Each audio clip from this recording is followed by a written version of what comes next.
you see me as well?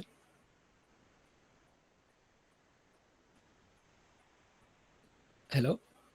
Okay, so yeah, let me just try to share my screen first.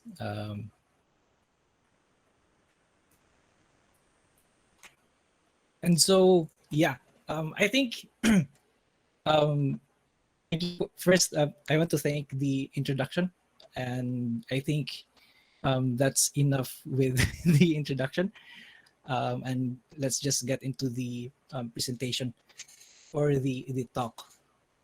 So before we continue, I want everyone to um, open the chat box and just like I want everyone to say hello, and yeah, you can just type there hello, and yeah, just to yep, keep it coming.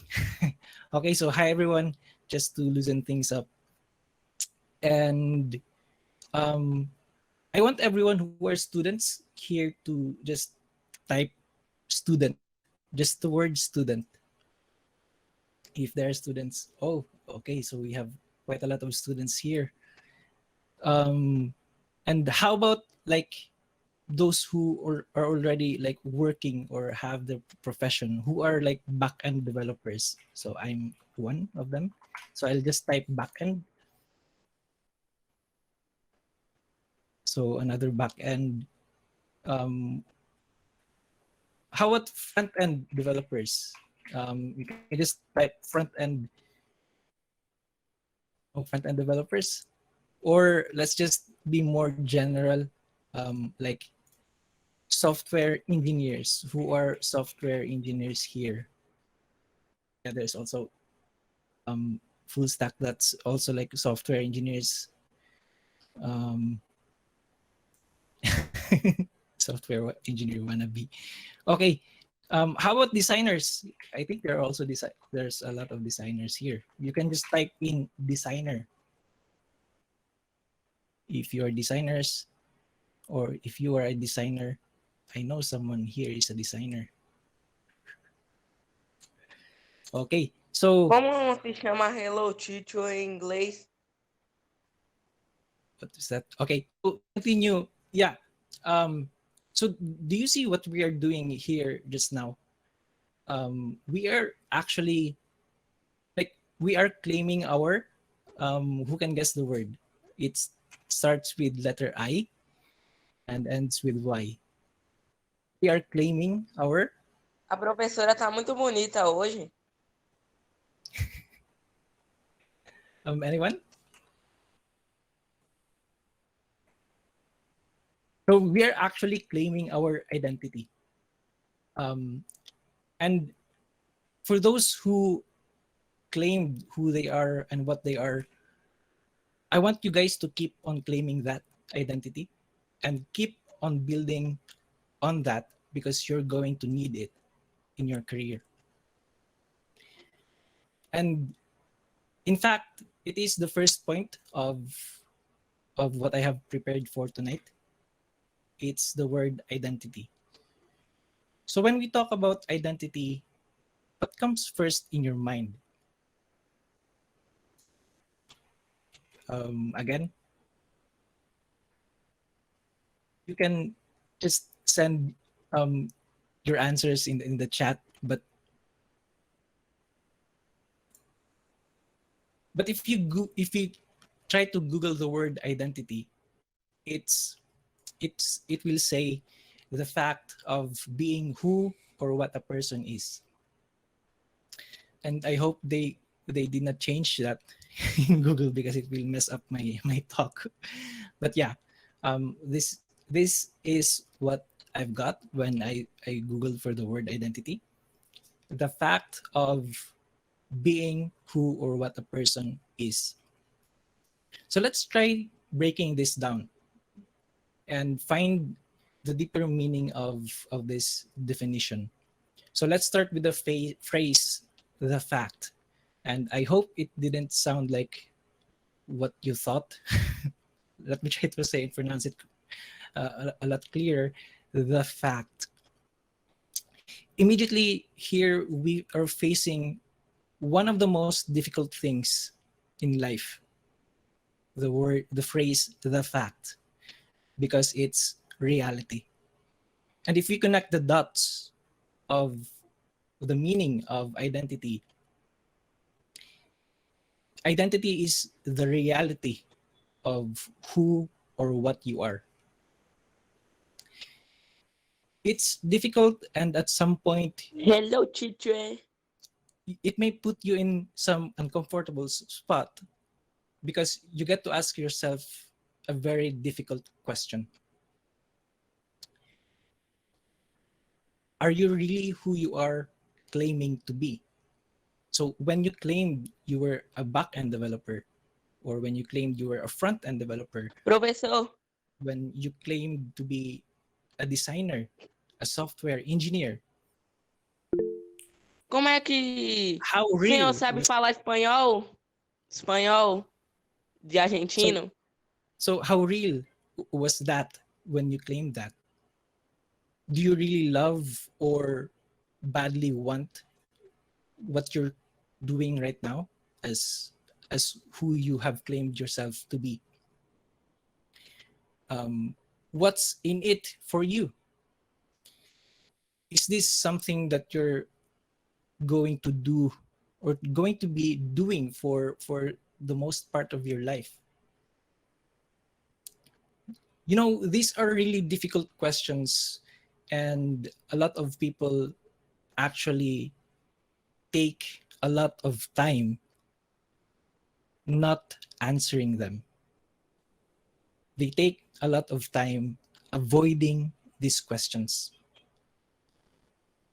And that's actually one of the main reasons why people get stuck in the middle and just end up on just mediocrity, because they don't have a clear idea of who they really are. And they just don't want to deal with it.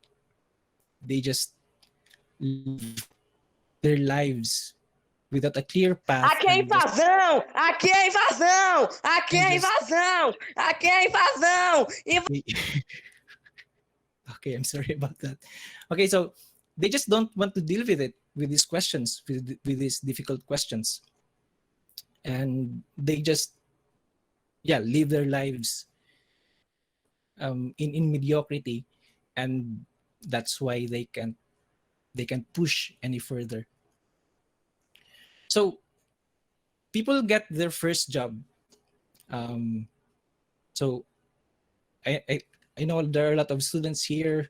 Most of you, or some of you, may are graduating students, and just keep on pushing. You will eventually graduate. But then after you graduate, you try to find yourself a job. And when you get your first job, you feel excited about something new that you're doing. You get to explore new things. You get to face challenges, and somehow you're able to deal with these challenges, and you feel like, wow, I'm doing great. I'm learning. I'm improving. And as a junior engineer, um, there are a lot of things to look for in life, because you are still fresh. There are still a lot of things to learn. That's why it's full of excitement. Now, after some time, these junior level engineers, they get to a certain level where they have established most of the necessary skills to get the job done, and they are able to do it well. They're not that junior anymore, let's just say. But they get to do the same thing over and over and over again every single day. Just the same thing.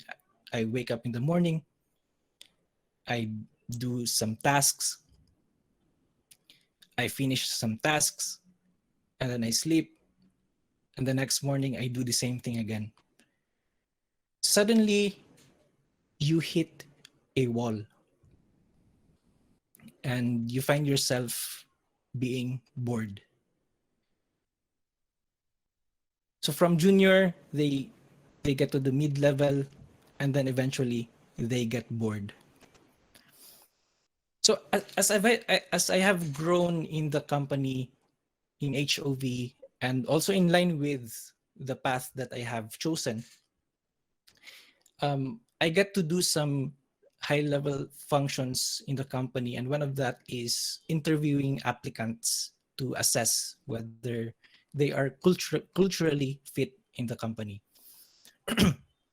And during these interviews that I do, I always ask them about, like, why find another job?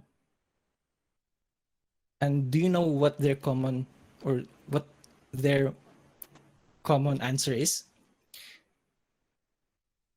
Some will say, I'm no longer growing and learning in their current company. I feel stuck. If I don't find another place, I'll be stagnant. I'm not challenged anymore. It's not exciting anymore. You can see that they are, in short, bored. Now, why are they bored? Why are you bored? Here's a better question. And you ask yourself, why am I bored? Though sometimes the company that you're working in may have some level of contribution to you being bored. But the truth is, it's not actually the fault of the company, at least not entirely. Because the hard truth is, in most cases, you are the one making yourself bored. You have let yourself get into that state. People who are bored are actually in search of something that is of greater meaning. Like when you're bored, it's like when you're already bored in your work, it's like, I want to do something meaningful, something that can make me better, a better developer or engineer in our case. I want to do something great. I want to do something special. We just want to be better. But whenever we try to think about these things, we hit again that wall. Like, what is it that we really want to do? And the sad thing about that is that most of the time we simply just don't know what that thing is. What is that thing that we want to do? We don't know because we failed to claim our identity. We just never have claimed who we are. We haven't clearly defined the reality of who and what we are. Because, the clearer your identity is, the clearer you can see your way forward. Because every decision you're trying to make, whenever you encounter problems, whenever you encounter questions in life, um, whenever you see yourself in certain positions that wherein you have to decide on something, when you have a clear identity of who you are, then you can make better decisions. Your actions are going to be more effective because you know that it's your what you're going to do will contribute to what you are and who you are. So think about it. Who are you? Who am I? Take your time because you're gonna beep need it. So I just censored myself. So you need to reflect and claim your identity. So the title of my talk is Beyond the Middle. Um, and in case you don't know, it's actually talking about seniority levels. In just to simplify things, it's about seniority levels. So we have junior, mid, and senior, and we have to think about these levels not by how many years we have spent on doing something, but rather measure these levels by the skills that we have acquired. Most people find it really difficult to pass beyond the mid level. So they start out as juniors.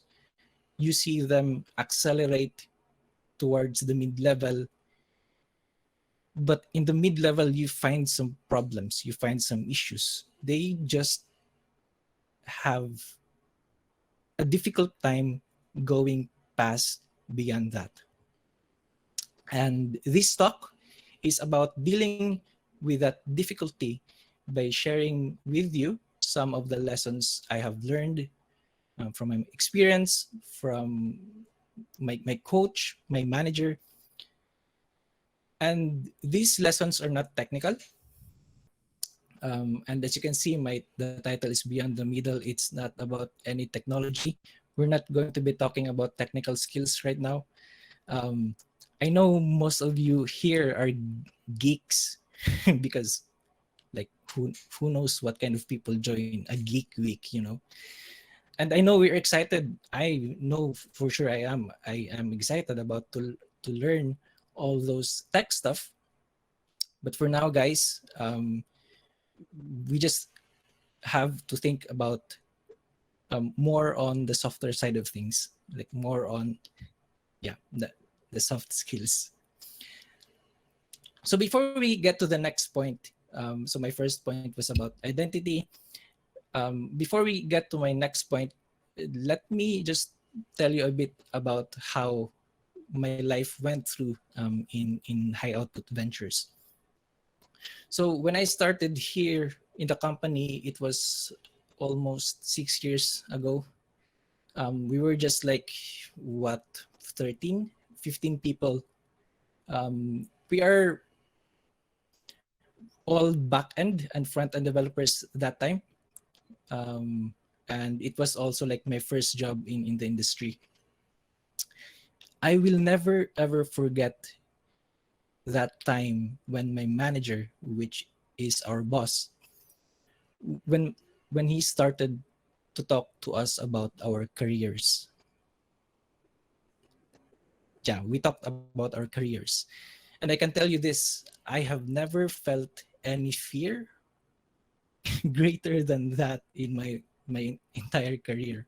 Like one of the hardest questions I was asked with was, um, it goes like, what is your ultimate goal in life? Like, what is it that you really want? And I was like, I was shaken that time. It was very hard because it questioned my position at work.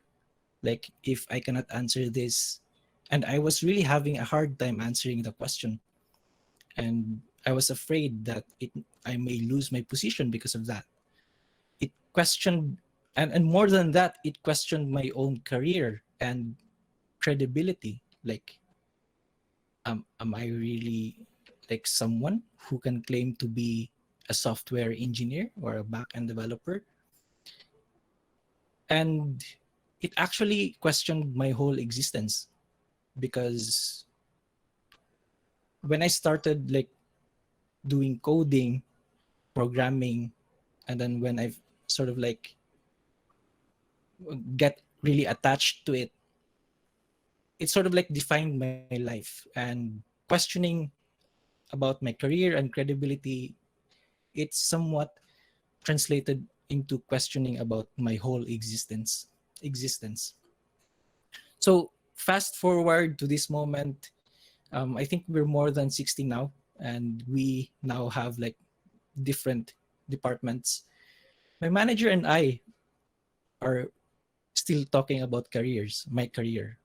And imagine that for 6 years, for almost 6 years, we've been talking about my career. But this time, things have changed. I no longer have that fear. Like when we talk about careers, like what, um, like when I'm asked with questions like, what is that one thing that you want to achieve? I no longer fear. I no longer have that fear. And it's not only because of the fact that I was able to embrace my identity. Um, because to tell you the truth, I have already sort of like embraced my identity 2 or 3 years in, since I started. And for those who might be interested, I think it was also like, mentioned in the introduction, the path I have chosen, or the identity I have embraced was, management, because I wanted to lead people. But even though I have that identity, it wasn't actually enough to sort of like remove the fears of asking about what will my career look like 5 years from now. Like those questions are actually scary, before back then.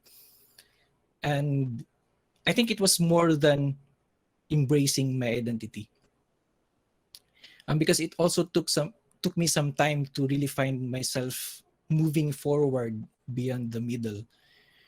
And, aside from embracing my identity, something actually has developed in me with all the learnings, with all the trainings, with all the concepts and teachings that my manager has been coaching me. Something has developed in me, and it was attitude, which is our next point for this talk, attitude. So I became obsessed with what I was and I am still doing. I was obsessed with my work, and it felt like nothing could ever take this away from me. It feels like nothing will ever take this away from me. And I wanted it. I want it no matter what. So, with all those discussions about career, how to move forward, it changed the way how I think, how I prioritize and like deal with things. So attitude. Again, if we Google the meaning of attitude, so thanks Google, we get this. So a settled way of thinking or feeling about someone or something, typically one that is reflected in a person's behavior. So again, let's try to break this down to find the deeper meaning. So settled is something that one has decided. So it's something that comes from a decision and way of thinking, its mindset, its mentality. So attitude is something that you decide to be how you are, how you want to think. It's a decision that I want to think this way. I want to have this mindset. I want to have this mentality. It's not like something that just comes to you like, oh, I suddenly have this kind of behavior. It's something that is developed, and it's something that you comes with a decision, and yeah, comes with a decision, and it's reflected in a person's behavior. So it's manifested by a person's output and their contribution. So you can definitely see from the person's actions the kind of attitude they have towards their work. And you can really clearly see that in your workmates. You can definitely measure like, oh, this person has put a lot of effort and work on this one, and you can see that they have put in the better attitude and work ethic, and you can see that their output are more meaningful and impactful. So that's going to be the characteristics of their contributions. And you can see the effects of their contributions to span across the board. Like again, in your work environment, you can see like you can distinguish those people whose actions and effects of those actions like ripple throughout the company, and that's how meaningful their contributions are.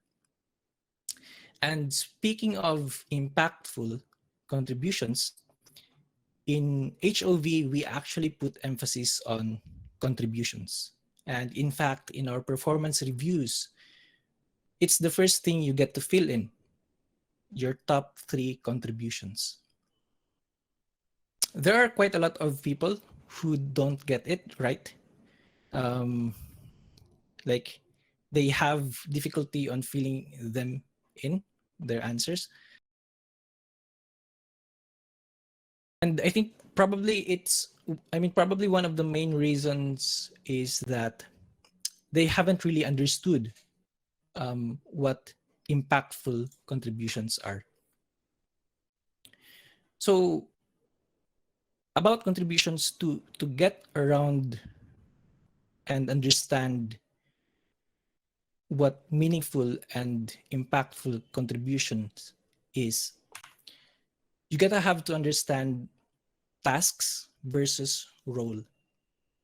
So usually junior developers just think about tasks, and that's going to be normal. Like they come in every single day, they look at the board, they find their task, work on it.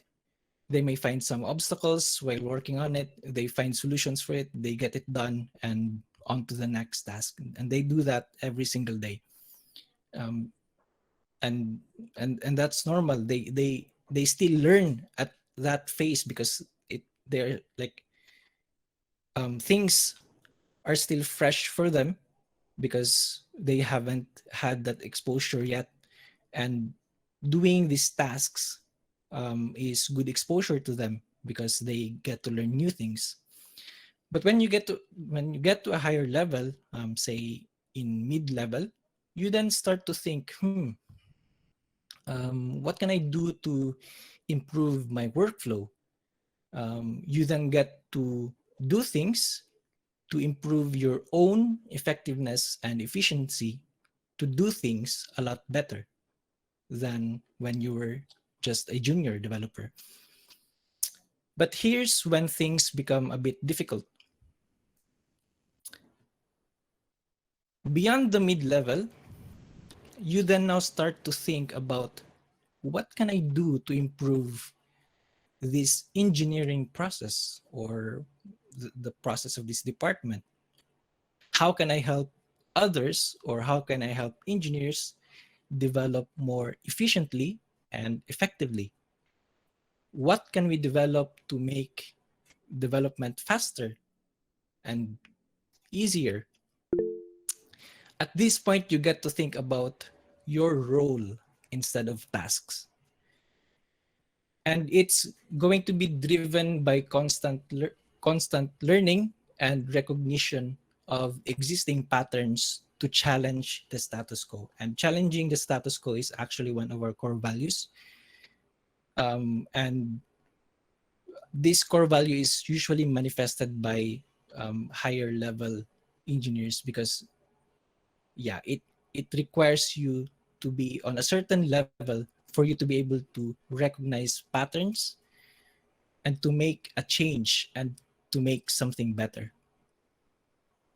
Once people understand what their role is, they become the driving force of the machine that's running in the company.